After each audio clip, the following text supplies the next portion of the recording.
जय हिंद दोस्तों, स्वागत है आपके अपने YouTube channel Nippu online study में। दोस्तों आज हम लोग सीखेंगे आखिर भाज्य संख्या यानी कंपोजिट नंबर किसे कहते हैं और भाज्य संख्या यानी कि प्राइम नंबर किसे कहते हैं। आखिर ये दोनों संख्याएं क्या होती है, भाज्य संख्या किसे कहते हैं और अभाज्य संख्या किसे कहते हैं, इसी चीज को हम लोग पढ़ेंगे।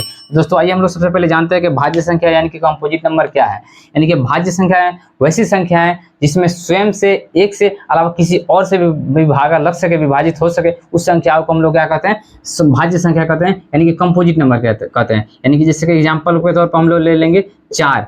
ये 4, इसमें 1 से भी भाग लग सकता है, 2 से भी भाग लग सकता है और स्वयं यानी कि 4 से भी भाग लग सकता है। यानी कि एक से और स्वयं के अलावा किसी और से भागा लग रहा है, इसलिए ये भाज्य संख्या है, ये कंपोजिट नंबर है। जैसे कि यानी कि एग्जांपल तौर पर फिर देखेंगे 6, यानी 6 में हम भागा लगाएंगे, 1 से भी लग जाएगा, 2 से भी लग जाएगा, यानी कि 3 से भी लग जाएगा और स्वयं 6 से भी लग जाएगा। यानी 1 से और स्वयं से अलावा किसी और से भी भागा लग रहा है, इसलिए ये भाज्य संख्या है, यानी कि इसलिए कंपोजिट नंबर है। आइए हम लोग आगे जानते हैं कि अभाज्य संख्या किसे कहते हैं। अभाज्य संख्या वो संख्या होता है जिसमें स्वयं से और एक के अलावा किसी से भी भागा नहीं लगे, उस संख्या को हम लोग क्या कहते हैं, अभाज्य संख्या। जैसे कि एग्जांपल के तौर पर हम लोग ले लेंगे क्या, 3 में हम क्या 1 से भागा दे सकते हैं और स्वयं यानी कि 3 से भागा दे सकते हैं, इसके अलावा किसी भी भागा लगेगा नहीं लगेगा। यानी कि आगे हम लोग देखेंगे 5 में हम लोग 1 से भागा दे सकते हैं और स्वयं से भागा दे सकते हैं। यानी कि 1 से और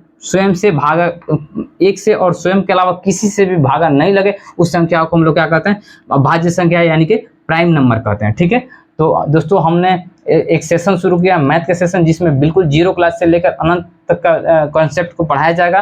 तो आपको हमारे इस चैनल पे मैथ के रिलेटेड सारी कॉन्सेप्ट को मिलेगा, तो प्लीज़ चैनल को सब्सक्राइब कर लें और वीडियो अगर पसंद आई हो तो एक दूसरे के पास शेयर करें। और मिलते हैं नेक्स्ट वीडियो में, तब तक के लिए जय हिंद, जय भारत।